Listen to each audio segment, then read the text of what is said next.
pessoas dessa área, a gente vai conversar um pouquinho sobre a maratona de carnaval, como ela foi e o que eu achei dela. Talvez você pense, não faria muito mais sentido você fazer o fechamento na quarta-feira de cinzas? Faria, mas amanhã eu trabalho.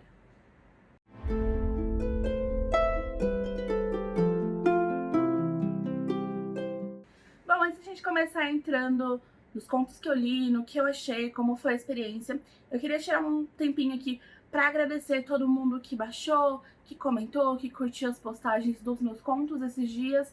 Eles estavam de graça no final de semana inteiro e na segunda-feira, e a gente conseguiu bater 1000 downloads. Eu tô muito contente com isso, espero que vocês gostem, e se não gostar, sempre aberta aqui as sugestões também. E fiquei muito feliz de todo o retorno que eu tô tendo. Já tô programando mais contos, tava meio desanimada, isso me deu um upzinho que eu tava precisando. Então, de verdade, agradeço muito todo o apoio que todo mundo deu e continua dando. E eu espero que continue. Bom, mas agora falando então um pouquinho de como foi a experiência.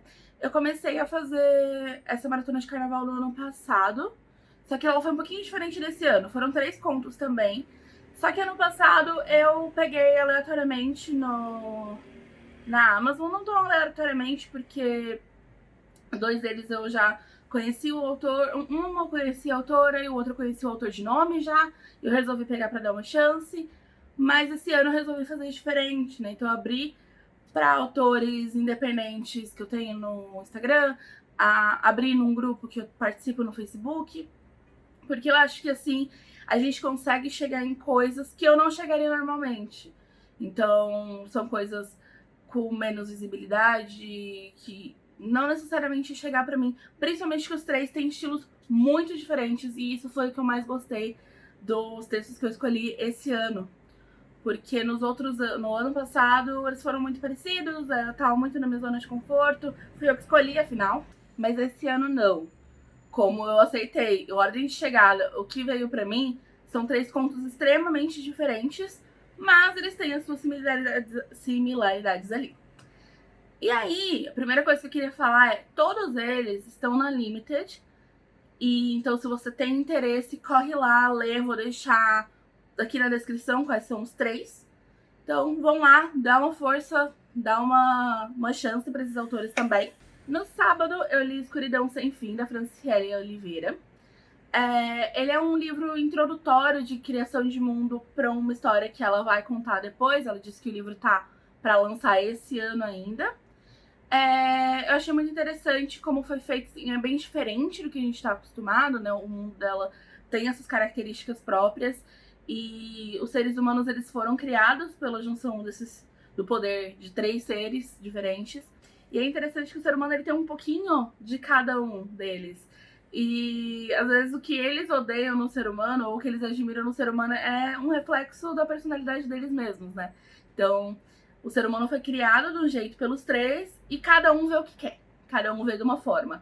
Achei isso muito interessante. Abriu muitas portas, deixou muitas pontinhas ali já pra ter uma história super envolvente.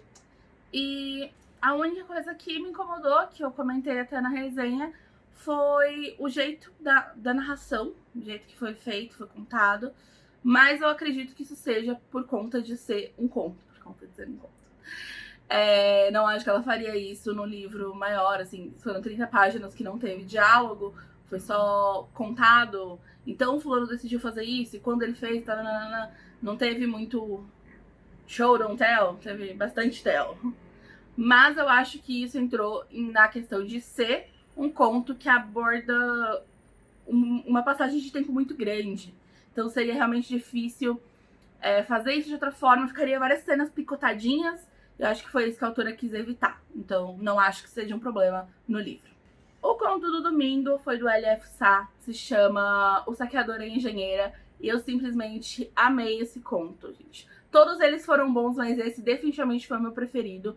Eu gostei muito da escrita do autor, gostei muito do world building dele, foi totalmente imersivo. Também tinha por volta de 20 e poucas páginas, e ele super conseguiu me convencer do que estava acontecendo no mundo, e eu entendi o que estava acontecendo ali sem precisar de infodump, de nada. Foi muito natural o curso da história. Eu não vou falar muito sobre ela, porque realmente tem um pontinho de virada ali que eu acho que estraga. Não estraga, né? Porque o conto continua bom. Mas tira um pouquinho da graça e da experiência de ler. Então não vou comentar, mas super bacana. Ele é do ponto de vista de dois personagens diferentes, né? O saqueador e a engenheira. Primeiro capítulo você tem do ponto de vista dele, segundo dela, e o terceiro dos dois. E, enfim, foi uma introdução muito boa para esse mundo. Tipo, faz parte de um livro. Então, eu já coloquei aqui na minha TBR. Provavelmente até o final do ano eu termino ele, resenho ele inteiro, né? Tem um livro de 100 e pouquinhas páginas, com acho que 4 ou 5 contos, se não me engano. Então fica aí a dica, também tá na Limited. E na segunda-feira eu resenhei o conto do LD La Serra, o conto da quarentena. É muito diferente, porque foi uma experiência muito diferente esse conto. Porque ele falava que envolvia seres fantásticos e tal. E aí quando começa numa chamada de vídeo entre um tio e a sobrinha dele. E aí eu fiquei, ué. E aí ele vai passear com o cachorro. Eu falei, entendi errado? Não entendi errado. Esse personagem, ele é um autor que tá noiado com a quarentena, que nem todo mundo tá, né? Completamente pilhado, tentando escrever, tentando fazer a criatividade dele fluir naquele momento, né? Nessa situação que a gente se encontra. E ele começa a receber visitas de todos os personagens dele pra ajudar ele a escrever e criar um conto, que é o conto da quarentena. Eu achei muito bacana. E uma coisa que tem em comum, os 3 contos, eles apresentaram mais o trabalho dos autores, né? Como eu falei, A Escuridão Sem Fim é como se fosse um prólogo para a história da autora. O Saqueador e a Engenheira é o primeiro conto de um livro maior. E esse último, o autor coloca vários personagens de várias histórias diferentes dele. E eu fiquei interessadíssima por algum deles. Realmente, assim, achei legal porque você conhece não só personalidades diferentes, mas mundos diferentes, porque cada um deles veio de um lugar. E eles estão todos ali juntos por um bem maior. E eu achei super interessante e falou muito comigo por conta de eu ter começado a escrever, realmente escrever, na quarentena. Eu me senti o personagem ali, os meus personagens não me deixavam em paz. E aí eu falei, tá bom, vamos escrever. Bom, é isso. Pretendo fazer essa maratona no ano que vem de novo. Só a única diferença é que eu vou organizar ela antes, pra eu deixar todo o conteúdo já gravado, já as fotos programadas, tudo mais. Porque eu tive alguns atrasos alguns dias aí, uns cochilos de tarde mal calculado. E, pela Nossa Senhora da Vacina, eu espero estar num bloquinho no carnaval do ano que vem. Então eu pretendo deixar tudo programado. Então eu vou começar a organizar um pouco antes. Então provavelmente vocês já vão esquecer até lá, mas se você tiver um conto que você quer que eu resenhe no ano que vem, por volta de janeiro, já pode entrar em contato, que com certeza eu vou fazer essa maratona de novo. E até semana que vem. Se você tá me assistindo no IGTV, não esquece de se inscrever no meu canal no YouTube. E se você tá no YouTube, não esquece de me seguir no Instagram. Tchau, tchau!